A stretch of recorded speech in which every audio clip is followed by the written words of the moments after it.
Warta Jemaat Minggu tanggal 4 Agustus tahun 2024. Selamat datang dan selamat beribadah kepada seluruh pengunjung kebaktian ini.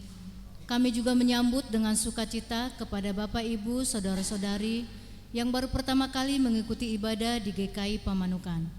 Jika Bapak Ibu, Saudara-saudari memerlukan informasi dan pelayanan, Bapak Ibu, Saudara-saudari silakan menghubungi majelis jemaat atau melalui Penatua Jimis Tumorang.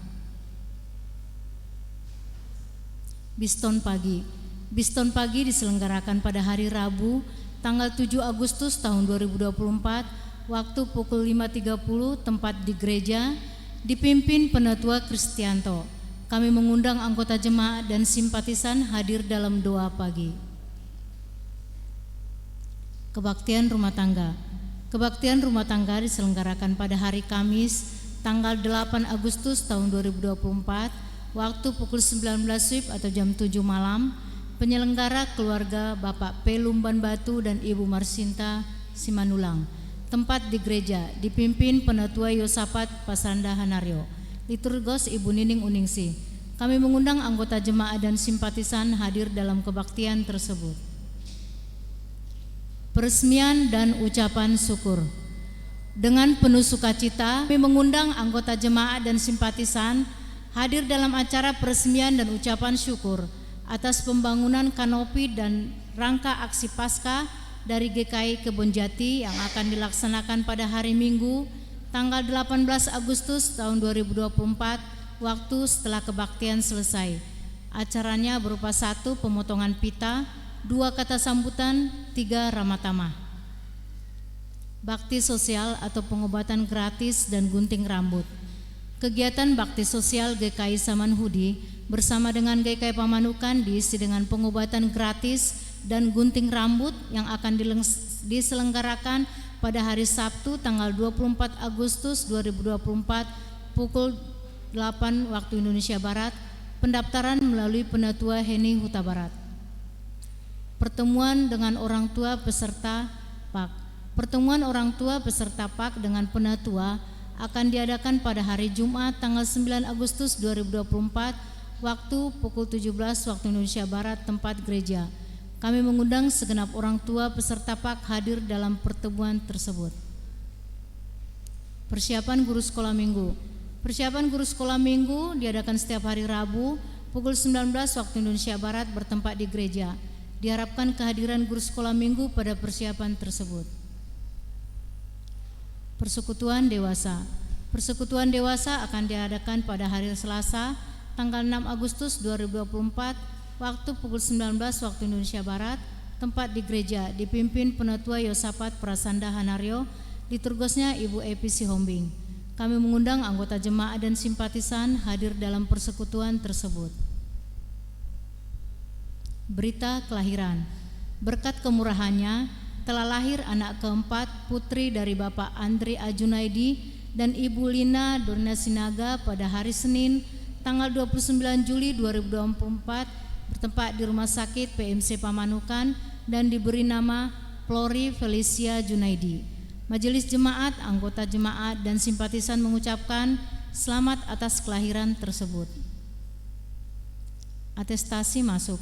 Majelis jemaat menerima surat atestasi masuk dari gereja sejajaran dan mencatatkan nama-nama tersebut sebagai anggota jemaat GKI Pamanukan sebagai berikut. 1. Bapak Sulaiman Simanulang, asal gereja HKBP Pulau Godang, Resort Rambe. 2. Ibu Lamria Junita Sianturi, asal gereja HKBP Pulau Godang, Resort Rambe. Atestasi keluar. Majelis jemaat menerima permohonan dan mengeluarkan surat atestasi keluar untuk nama anggota jemaat GKI Pamanukan sebagai berikut. 1. Saudari Heperawati nomor induk 162 bla bla bla, tujuan gereja GKI Pasir Koja. Pembentukan Panitia Bulan Keluarga dan Natal tahun 2024. Rapat pembentukan Panitia Bulan Keluarga dan Natal tahun 2024 akan diadakan pada hari Minggu tanggal 11 Agustus 2024. Waktu setelah kebaktian selesai, tempat di gereja. Kami mengundang anggota jemaat dan simpatisan hadir dalam rapat pembentukan panitia tersebut. pelatihan musik, gitar, dan keyboard. Pelatihan alat musik, gitar, dan keyboard akan diadakan setiap hari Jumat dan Sabtu, tempat di gereja bagi remaja dan anak sekolah minggu yang sudah mendaftar mengikuti pelatihan ini untuk hadir. Penambahan daya listrik untuk AC. Dalam rangka memaksimalkan penggunaan AC di gedung gereja, maka kami Majelis Jemaat telah melakukan pemasangan KWH baru dengan daya 5.500 watt dan instalasi untuk menambah daya yang sudah ada sebesar 5.500 watt dengan biaya sebesar 11 juta rupiah. Persembahan yang sudah masuk baru sekitar 2.080.000, masih ada kekurangan 8.920. Majelis Jemaat telah menyediakan amplop persembahan di depan pintu masuk gereja. Kami mengharapkan partisipasi Bapak Ibu saudara-saudara sekalian untuk memenuhi kebutuhan dana tersebut. Persembahan umat dapat dibaca dalam tayangan itu. Untuk yang masuk dari tanggal 27 Juli sampai 1 Agustus 2024 totalnya 10.277.500. Sekian warta jemaat hari ini.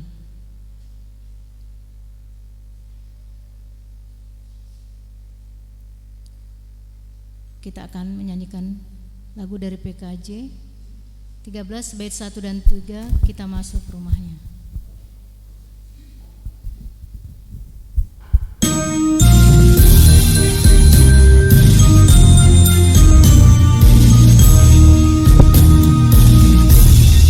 Kita masuk rumahnya, berkumpul menyembah adanya.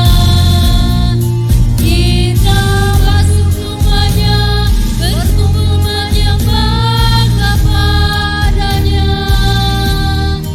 Kita masuk rumahnya, berkumpul menyembah kepada Kristus. Menyembah Kristus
Pertolongan kita adalah di dalam nama Tuhan, pencipta langit dan bumi.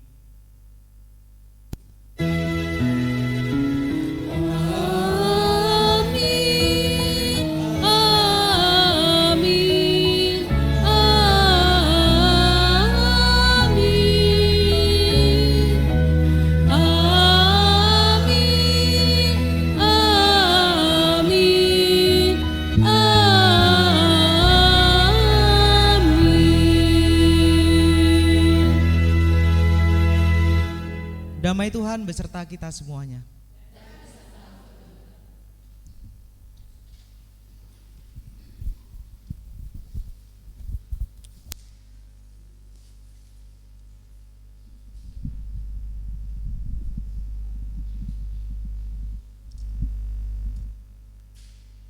Selamat pagi dan selamat hari Minggu untuk kita semua. Tema kebaktian hari ini adalah arahkanlah hatimu kepada Allah, yang mengajak kita untuk menyadari dan menghayati bahwa Allah adalah satu-satunya fokus dalam mengarahkan hidup. Dengan demikian diharapkan kita juga dimampukan untuk dapat mengarahkan hati kepada sesama. Kita menyanyikan dari PKJ 47, buatlah hatiku lapang dan bersih.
Marilah kita saat ini mengakui dosa-dosa kita secara pribadi.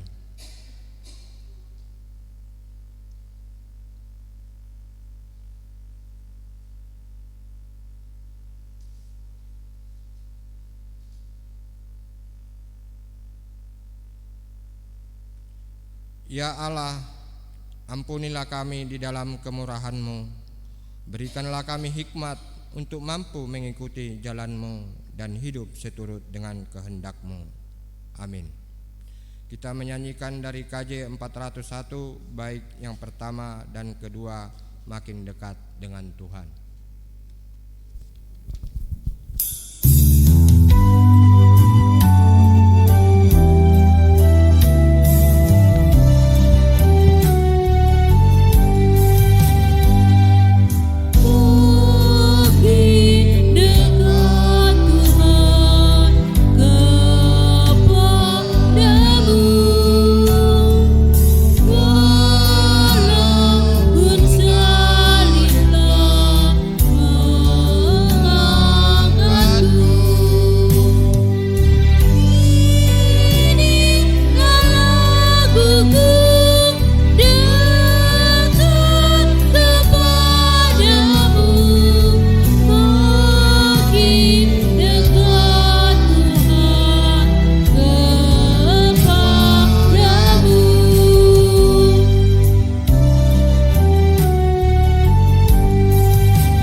Aku berkata kepadamu, sesungguhnya barang siapa percaya, ia mempunyai hidup yang kekal. Akulah roti hidup. Yohanes 6 ayat 47 sampai 48. Di dalam Kristus engkau telah diampuni. Damai Kristus bagimu.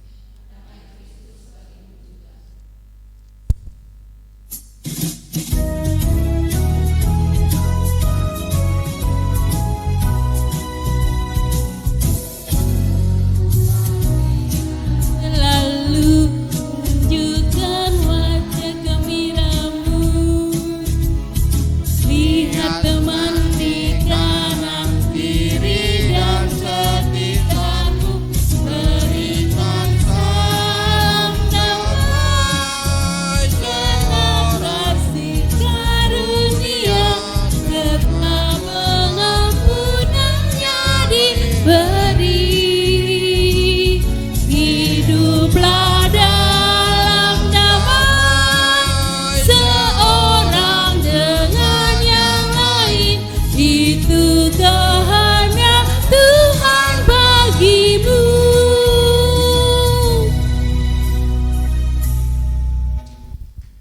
Kita akan menyanyikan dari KJ 405 baik yang pertama hingga yang kedua.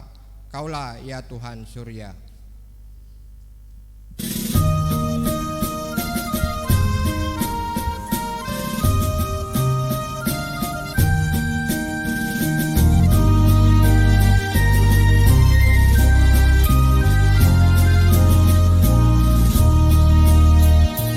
Kaulah ya Tuhan surya hidupku, asal Kau ada yang hendak penuh, siang dan malam Engkau ku tenang, di hadirat-Mu jiwaku tenang.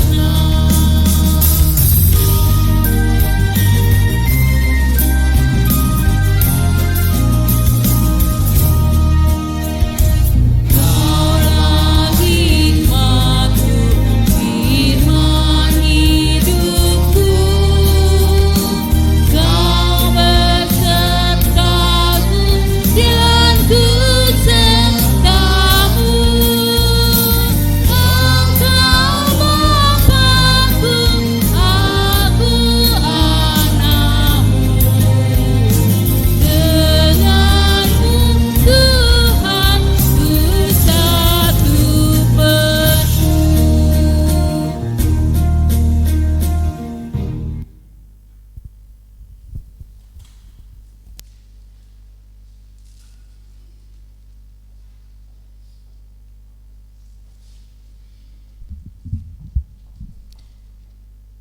Mari kita berdoa.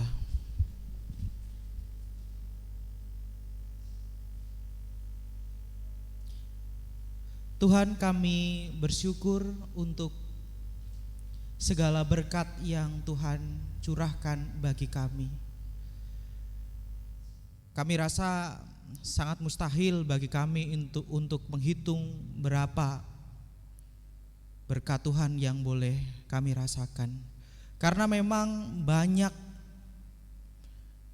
kemurahan, pemeliharaan yang Tuhan nyatakan bagi kehidupan kami. Kami menikmati kehidupan. Saat ini kami dapat bersekutu bersama dengan saudara-saudara pada saat ini, itu pun juga karena berkat Tuhan. Oleh karena itu kami rindu untuk selalu dekat dengan Tuhan. Itulah yang kami harapkan ketika kami membaca dan merenungkan sabda firman Tuhan hari ini. Roh Kudus, tolonglah kami agar kami tetap dapat mengarahkan hati kami kepada Tuhan, bukan pada fokus-fokus yang lain, sehingga firman Tuhan benar-benar dapat mengubahkan, menyegarkan, dan menguatkan iman kami. Di dalam nama Tuhan Yesus Kristus kami berdoa dan mengucap syukur. Amin.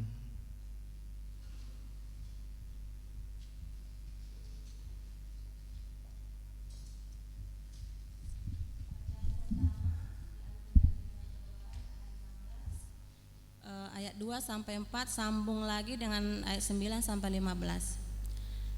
Di padang gurun itu bersungut-sungutlah segenap jemaah Israel kepada Musa dan Harun, dan berkata kepada mereka, "Ah, kalau kami mati tadi di tanah Mesir oleh tangan Tuhan, ketika kami duduk menghadapi kuali berisi daging dan makan roti sampai kenyang. Sebab kamu membawa kami keluar ke padang gurun ini untuk membunuh seluruh jemaah ini dengan kelaparan." Lalu berfirmanlah Tuhan kepada Musa, "Sesungguhnya Aku akan menurunkan dari langit hujan roti bagimu.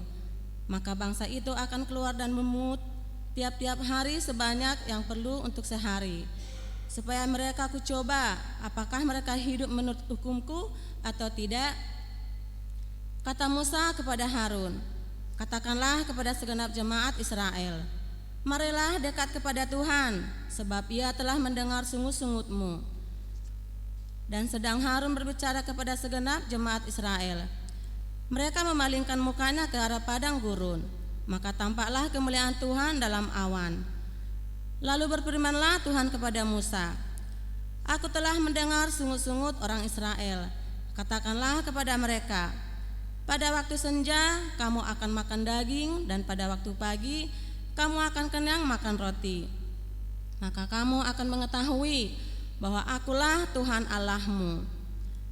Pada waktu petang datanglah berduyun-duyun burung puyuh yang menutupi perkemahan itu, dan pada waktu pagi terletaklah embun sekeliling perkemahan itu. Ketika embun itu telah menguap, tampaklah pada permukaan padang gurun sesuatu yang halus, sesuatu yang seperti sisik, halus seperti embun beku di bumi. Ketika orang Israel melihatnya, berkatalah mereka seorang kepada yang lain, "Apakah ini?" Sebab mereka tidak tahu apa itu. Tetapi Musa berkata kepada mereka, "Inilah roti yang diberikan Tuhan kepadamu menjadi makananmu." Demikianlah sabda Tuhan.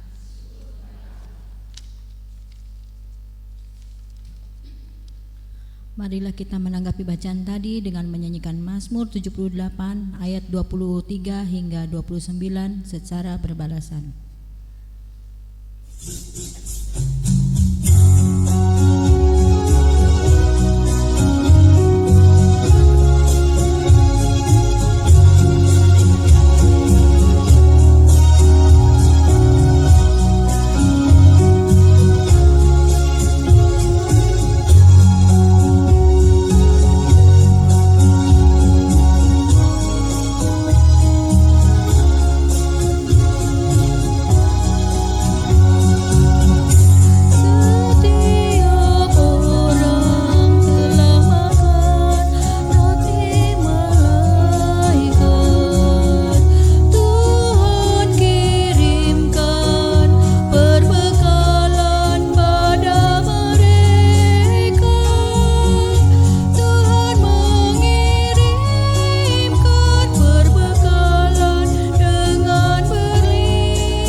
kedua diambil dari surat Efesus 4 ayat 1 sampai 16.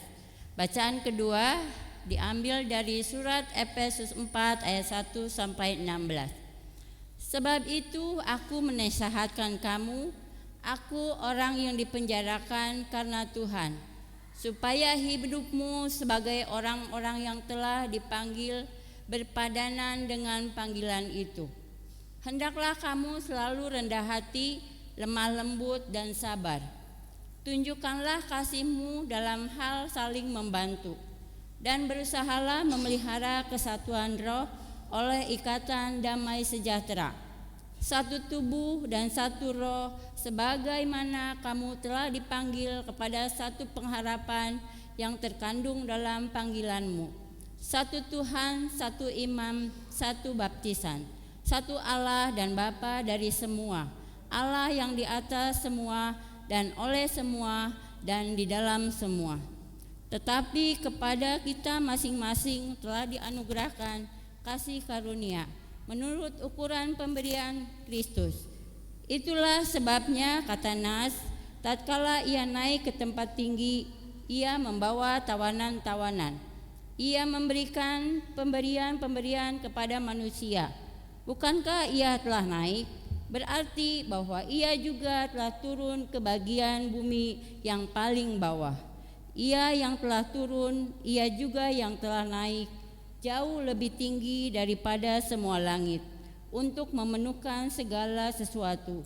Dan ia telah memberikan rasul, baik rasul-rasul maupun nabi-nabi, baik pemberitaan-pemberitaan Injil maupun gembala-gembala dan pengajar-pengajar, untuk memperlengkapi orang-orang kudus bagi pekerjaan pelayanan, bagi pembangunan tubuh Kristus, sampai kita semua telah mencapai kesatuan iman dan pengetahuan yang benar tentang anak Allah, kedewasaan penuh dan tingkat pertumbuhan yang sesuai dengan kepenuhan Kristus,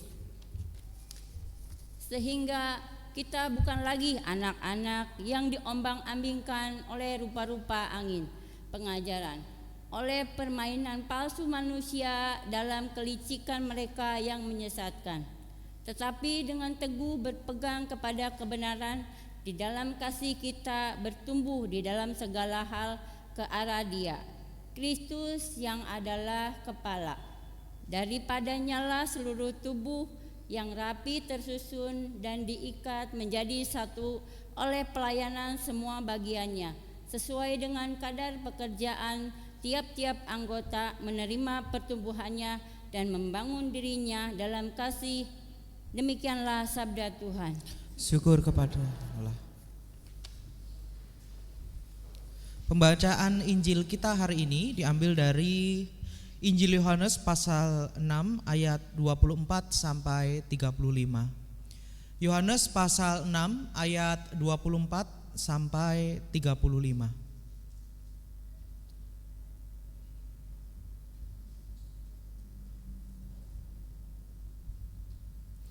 Ketika orang banyak melihat bahwa Yesus tidak ada di situ dan murid-muridnya juga tidak, mereka naik ke perahu-perahu itu lalu berangkat ke Kapernaum untuk mencari Yesus.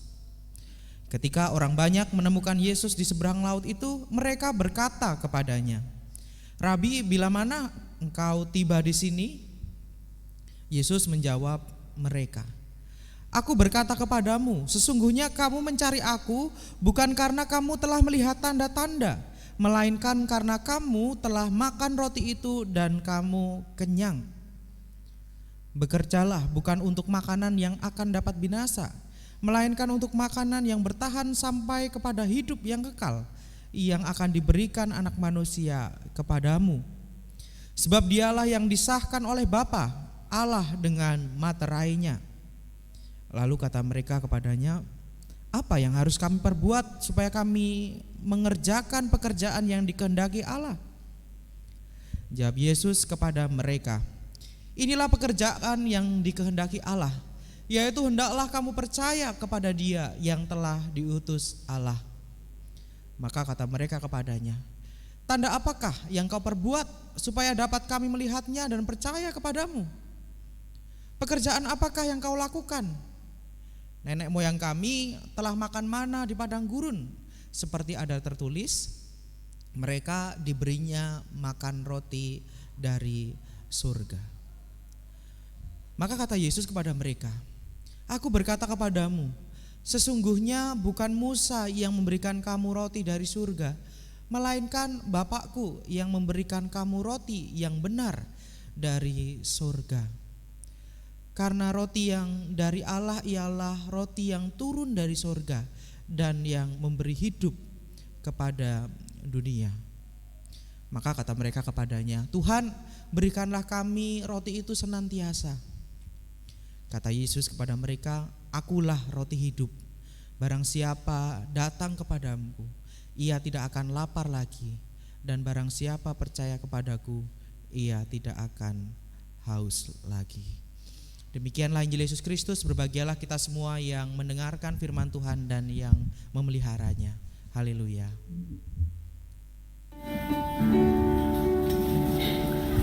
Haleluya, haleluya, haleluya.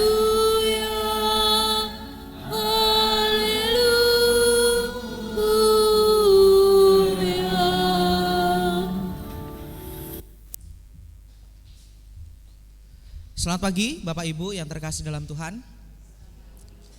Tema kita hari ini adalah arahkanlah, fokuskanlah hatimu kepada Allah. Saya ingin mengajak Bapak Ibu untuk melihat gambar yang sudah disediakan ini. Silakan boleh ditayangkan. Silakan diamati gambar ini. Ya. Menurut Bapak Ibu, apa fokus dari gambar ini? Menurut Bapak Ibu, fokus dari gambar ini itu apa? Ya? Apa? Pelet. Menurut Bapak Ibu kira-kira fokus gambar ini apa? Anjingnya. Ya. Fokusnya anjingnya, ya. Tapi kira-kira Bapak Ibu ada yang fokus ke yang lain enggak? Kucingnya. Jadi fokusnya anjingnya atau kucingnya?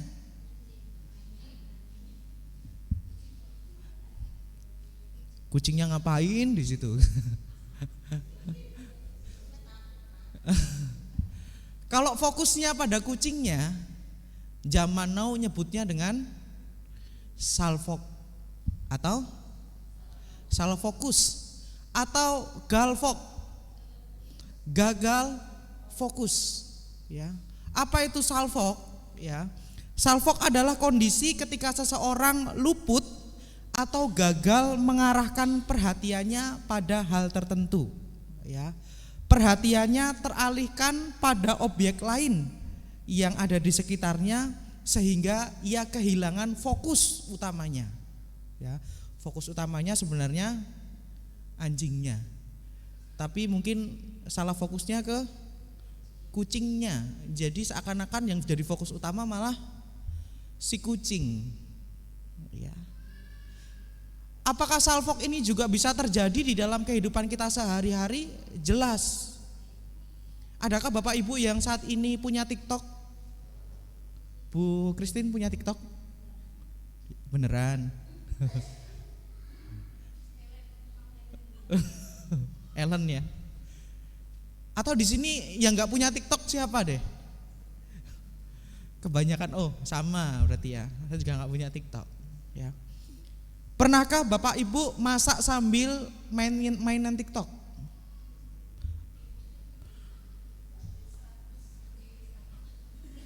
Update status waktu masak, ya.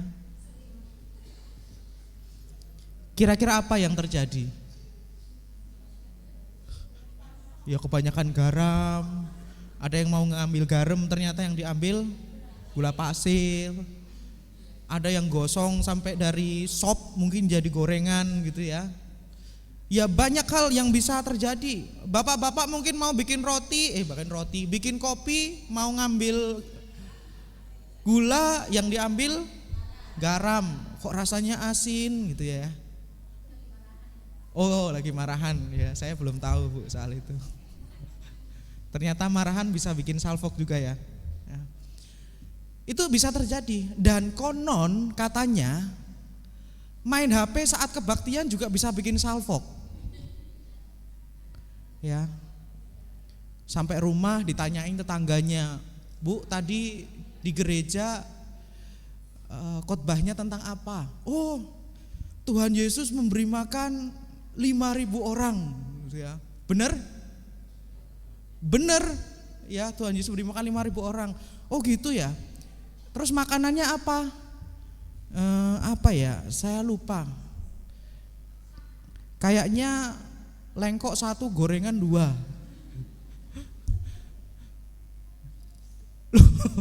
Oh, tetangganya mikir, oh berarti nasi lengkok itu udah ada sejak zaman Tuhan Yesus, gitu ya.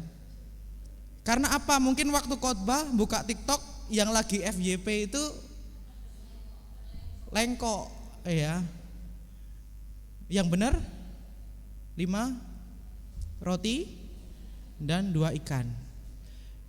Hal itu ingin menunjukkan bahwa berarti fokus itu penting, ya. Dan di dalam kehidupan orang beriman, seorang pengikut Kristus pun juga bisa salah fokus. Seharusnya yang menjadi fokus adalah Kristus itu sendiri.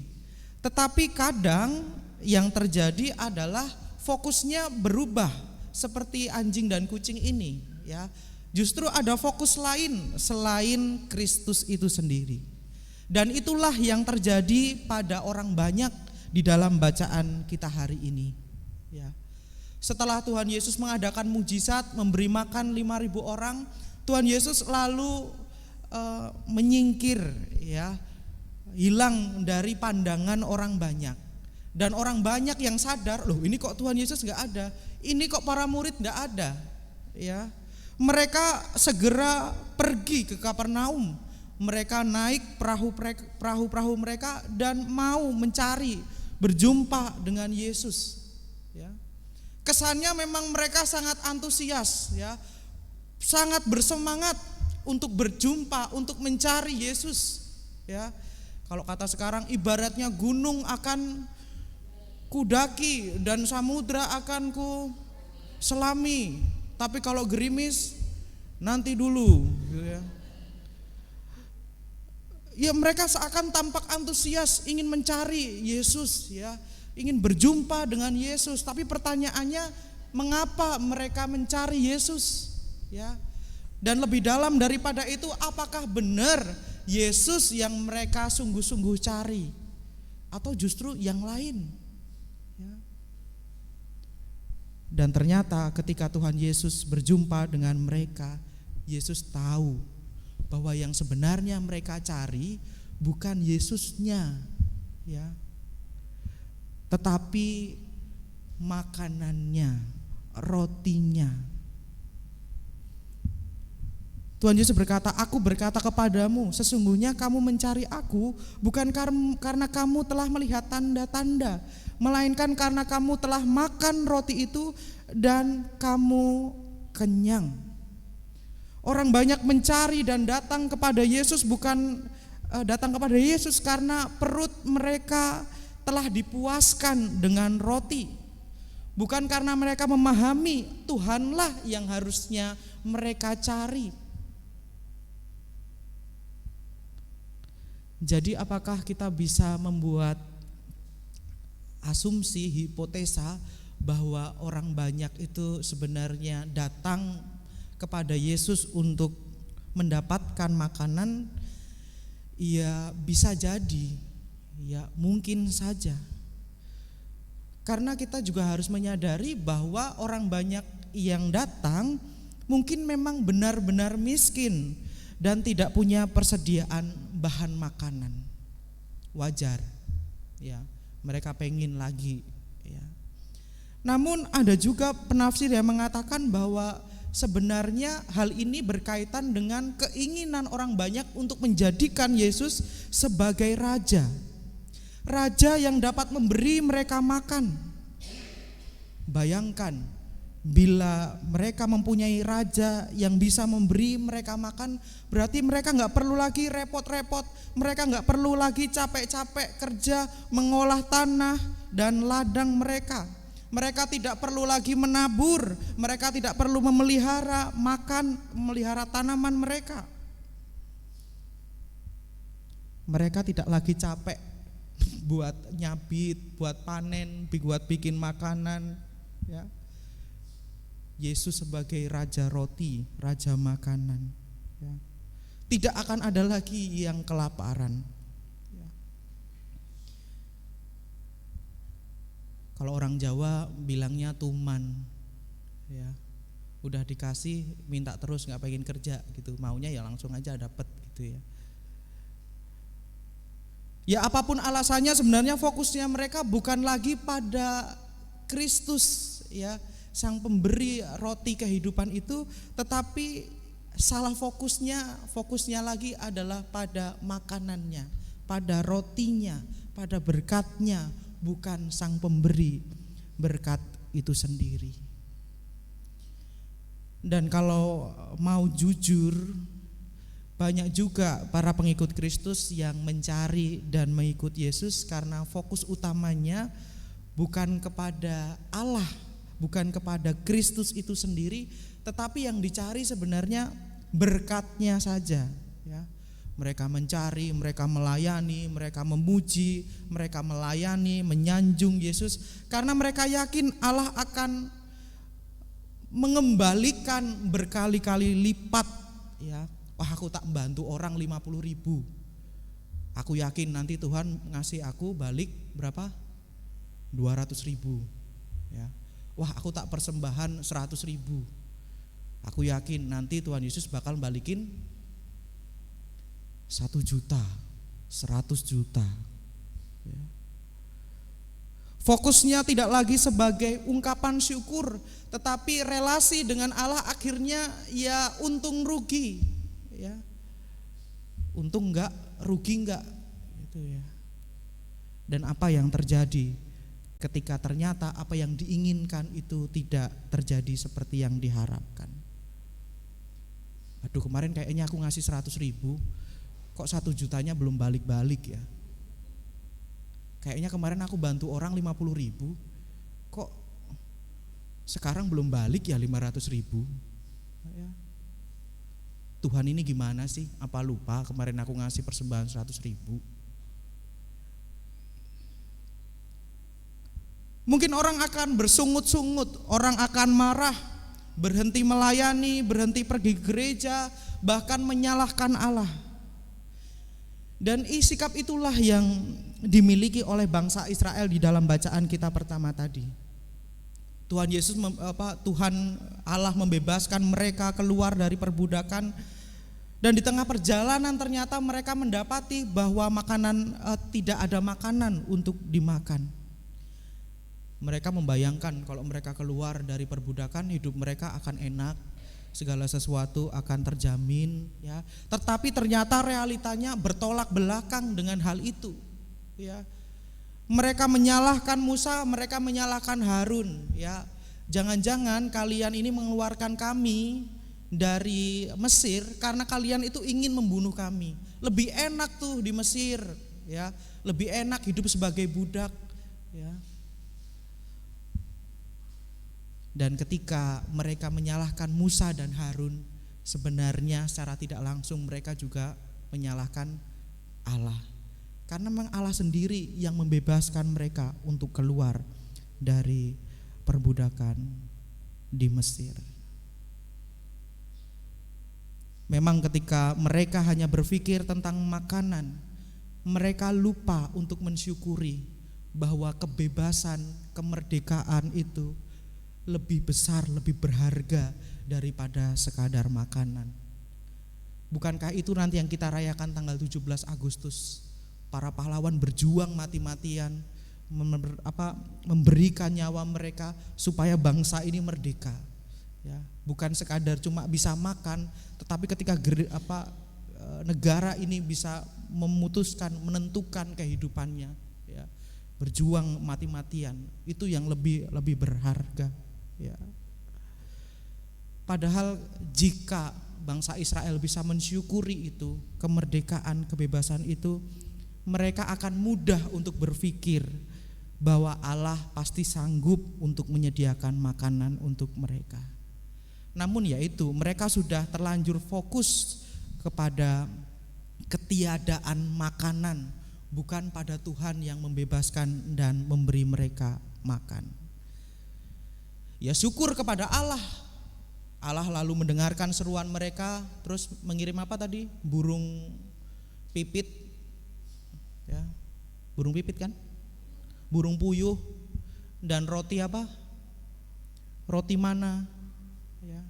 Apakah setelah itu kemudian mereka ingat siapa yang ngasih? Kayaknya ya lupa kalau nggak dikasih tahu sama si Musa. Ya. Apakah memang mungkin manusia memiliki kecenderungan demikian ya? Ketika kekurangan ya mengeluh, marah-marah, tapi kalau sudah memiliki lupa gitu ya. Ya mungkin itu yang terjadi, saya juga kurang tahu ya.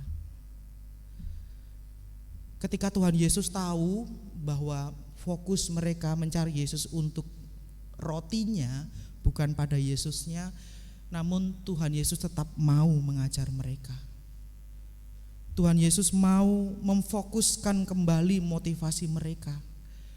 Tuhan Yesus ingin mengajak mereka untuk ayo arahkan hati bukan pada roti, bukan pada berkatnya, tetapi pada Sang pemberi roti, Sang sumber kehidupan itu. Dan kini arahkanlah hatimu, percayalah bahwa Yesus adalah roti hidup.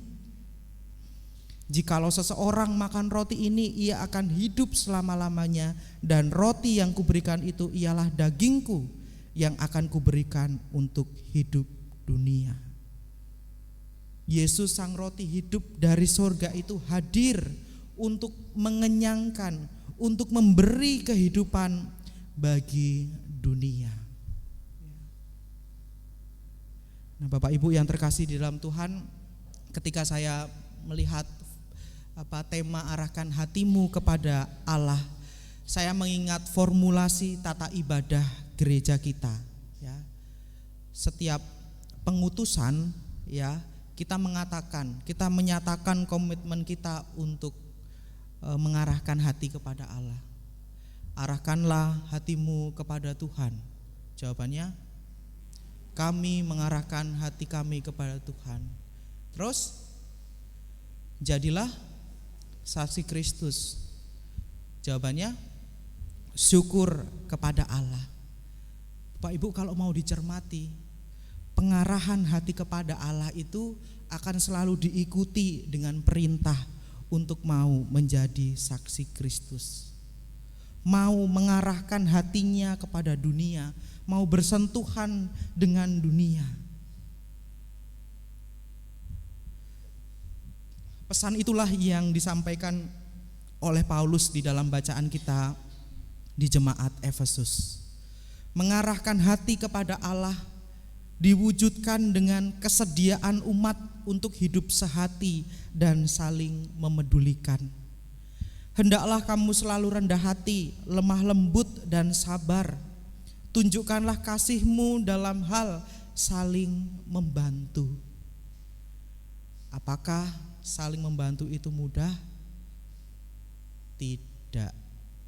Apalagi kalau kita merasa sedang kekurangan ya. Mesti susah, nantilah tunggu punya dulu ya, nunggu kaya dulu gitu ya. Ya, emang kayanya kapan? Ya nggak tahu gitu ya. Tapi marilah coba kita ingat kembali peristiwa Tuhan Yesus memberi makan 5.000 orang. Pernahkah kita bertanya, dari sekian ribu orang banyak yang mengikut Yesus dan membawa bekal, mengapa hanya ada satu orang anak yang mau memberikan bekalnya kepada Yesus? Ya mungkin karena mereka merasa kurang ya. Janganlah nanti kami makan pakai apa ya kalau bekal ini kami kasih ya. Namun yang menarik, sang anak tidak fokus pada kekurangannya. Namun bagaimana dari yang sederhana, yang kecil ini bisa menjadi berkat bagi banyak orang. Akhirnya sang anak ini mau membuka bekalnya, memberikan bekalnya kepada Yesus. Yesus kemudian mengucap syukur, membagi-bagikan, dan kemudian orang banyak mau membuka diri. Ya, oh ya udah, aku juga mau kasih, aku juga mau kasih, aku juga mau kasih. Akhirnya ya saling membantu, saling menopang. Yang kekurangan juga bisa dibantu, yang punya ikut membantu di dalamnya. Ya. Dan melalui peristiwa itu kita belajar bahwa saling membantu, saling berbagi itu bisa terjadi ketika seseorang tidak lagi berfokus pada takut akan kekurangan, tetapi apa yang bisa saya lakukan di tengah kekurangan yang ada. Dan saat itulah kekurangan tidak lagi menjadi penghambat untuk berbagi satu dengan yang lain. Selamat mengarahkan hati kita kepada Tuhan dengan mengarahkan hati kita kepada sesama kita. Tuhan Yesus memberkati. Amin.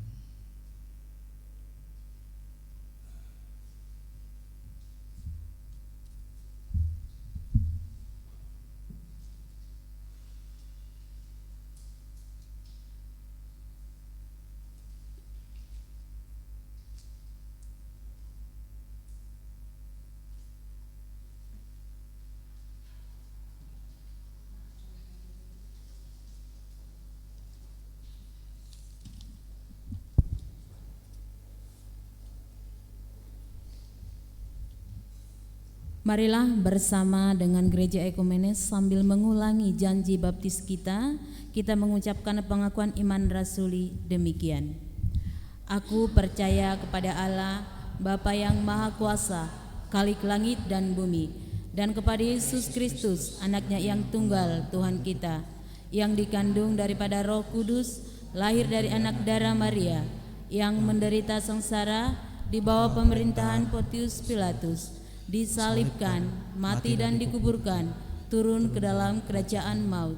Pada hari yang ketiga, bangkit pula dari antara orang mati, naik ke surga, duduk di sebelah kanan Allah, Bapa yang Maha Kuasa, dan dari sana Ia akan datang untuk menghakimi orang yang hidup dan yang mati. Aku percaya kepada Roh Kudus, gereja yang kudus dan am, persekutuan orang kudus, pengampunan dosa, kebangkitan orang mati dan hidup yang kekal. Amin. Silakan duduk.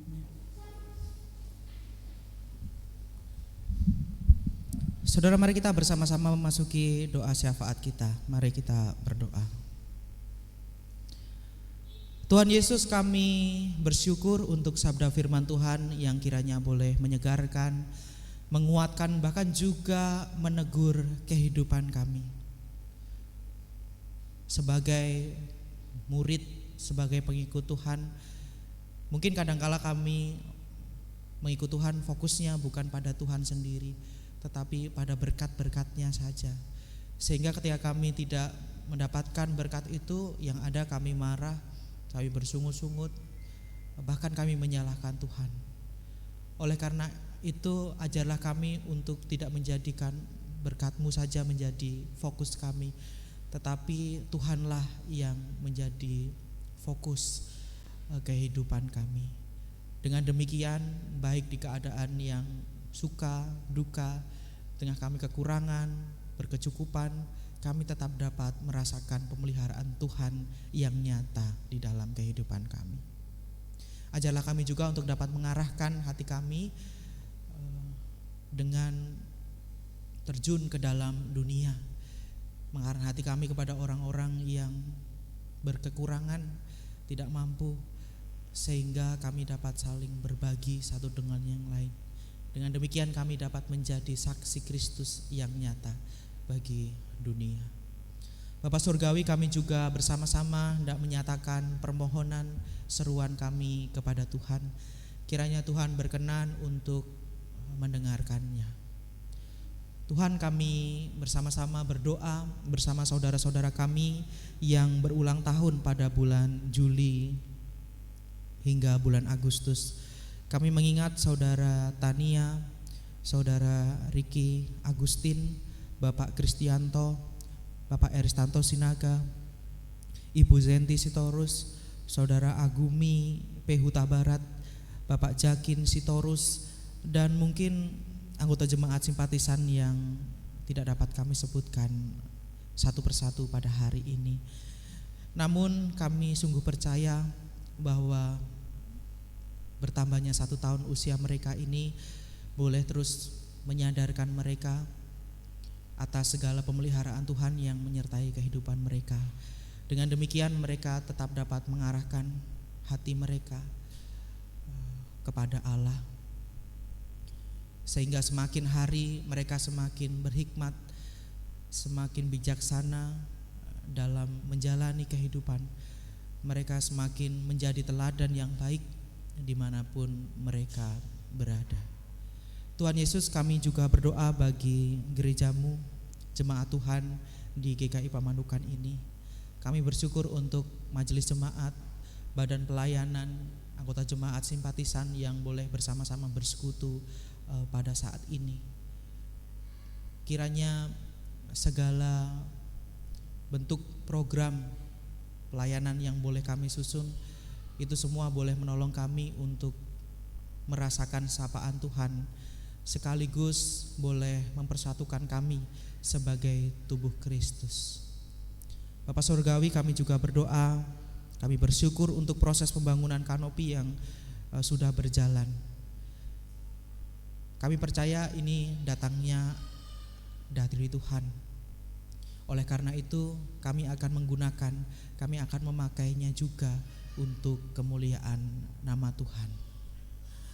Kami juga bersyukur bagi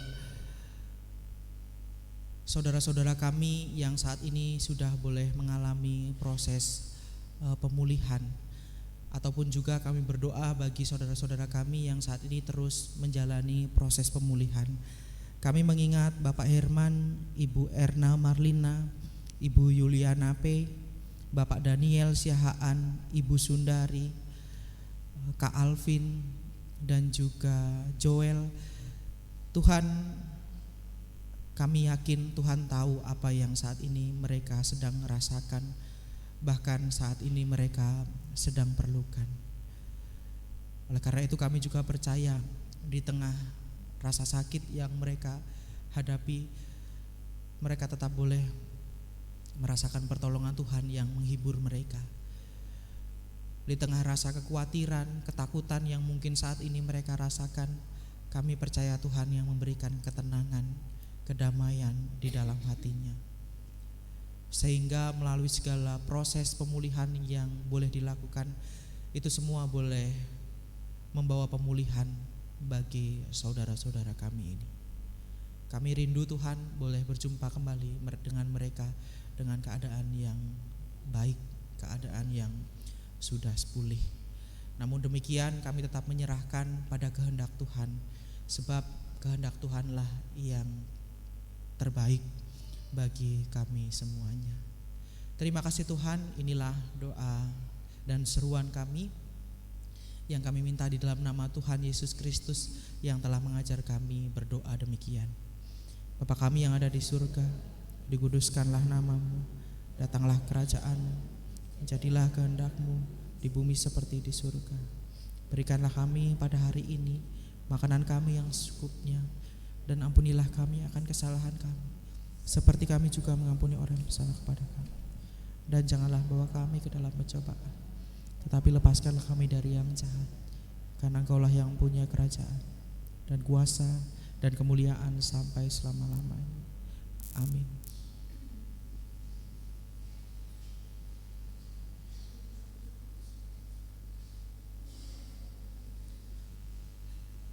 Diberitahukan kepada anggota jemaat dan simpatisan sesuai dengan hasil persidangan majelis jemaat pada hari Minggu tanggal 28 Juli 2024. Bersama ini kami sampaikan laporan keuangan GKI Pamanukan posisi bulan Juni 2024 sebagai berikut. Saldo awal kita defisit Rp6.143.823. Pemasukan selama satu periode Rp23.274.000. Pengeluaran Rp28.663.099, sehingga saldo akhir sampai posisi tanggal 28 Juli 2024 masih defisit Rp11.532.922.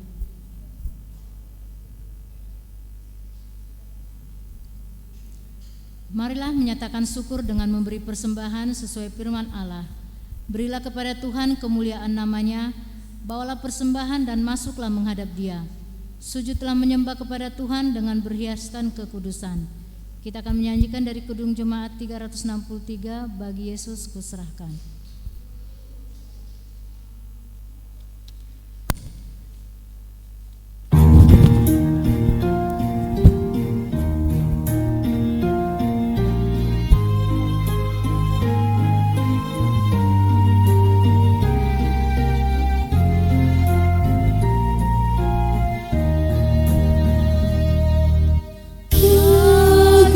Yesus ku serahkan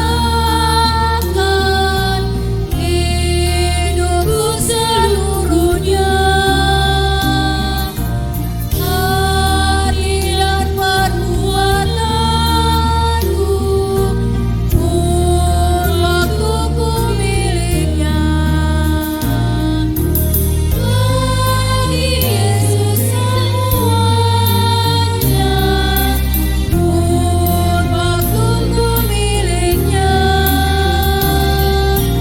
Bagi Yesus semuanya, pun waktuku miliknya.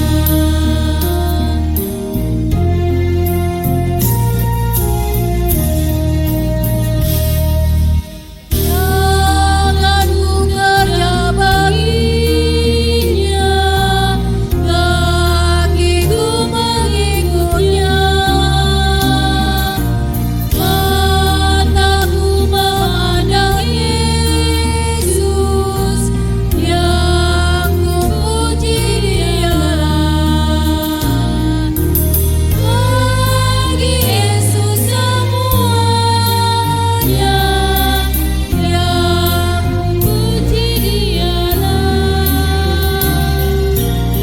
Bagi Yesus semuanya, yang kupuji Dialah.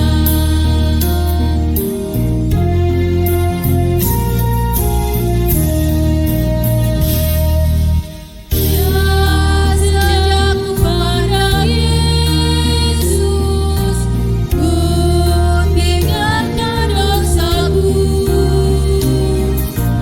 Pada Dia ku terlaut, Dia juru selamatku. Bagi Yesus semuanya, Dia juru selamatku.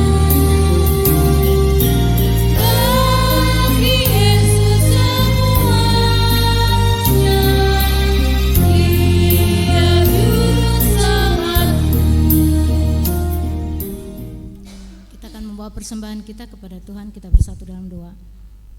Puji dan syukur kami panjatkan kepadamu ya Tuhan. Kami sungguh bersyukur Bapa, betapa Tuhan baik dalam setiap kehidupan kami. Kami bersyukur buat keluarga kami, orang tua, anak, suami, istri kami, buat usaha pekerjaan kami. Kami bersyukur Bapa. Itu semua karena kebaikan Tuhan, kemurahan Tuhan dalam kehidupan kami. Sebagian dari ucapan syukur ini Tuhan kami bawakan dalam persembahan hari ini Bapa. Tuhan yang berkati, biarlah boleh dipakai untuk pelayanan di GKI Pamanukan. Berikan juga kami hati Tuhan yang mau peduli akan pelayanan di GKI Pamanukan ini Bapa, sehingga dari berkat-berkat Tuhan yang telah kami terima, kami boleh persembahkan lewat persembahan-persembahan kami, sehingga apa yang menjadi rencana di setiap kegiatan di GKI Pamanukan ini boleh terrealisasi dengan baik dengan kesediaan dana yang cukup. Terima kasih Tuhan. Inilah hidup doa dan permohonan kami yang kami panjatkan dalam nama Tuhan Yesus. Kami berdoa dan mengucap syukur. Amin.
Saudara, mari kita mengarahkan hati kita kepada Tuhan. Jadilah saksi Kristus. Terpujilah Tuhan.